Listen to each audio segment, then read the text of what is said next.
Hi friends, இன்றைக்கி நம்ம ஒரு சூப்பரான கேம் தான் விளாட போகிறோம். இதை எடுத்து அங்கே போடணுமா? எப்படி உடஞ்ச சேரில் இவன் ஃபஸ்ட்டு ஏறினா? ஐயோ, இது மட்டும்தான் ஒரு ஆளை நம்ம கொல்லணும். அதுதான் இந்த கேமோட கான்செப்டே. அடுத்த லெவல் போவோம். இப்போ இந்த கொக்கியை எடுத்து மாற்றணுமோ? நமக்கு இதை தூக்கி போட்டால் கொடூரமாக இருக்குது. எப்படியோ பண்ணுறானுங்க, ஒன்றும் புரியலை. இதோட அந்த ஆத்மாவை நம்ம எடுத்துக்கணும் போல். இவனுக்கு குடிக்க வச்சு கொள்ளணுமா? இல்லையே. ரிமோட்டை கையில் கொடுப்போம்.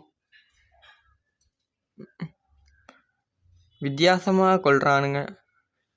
இவ்வளோ பயமா அவனுக்கு பேயை பார்த்து?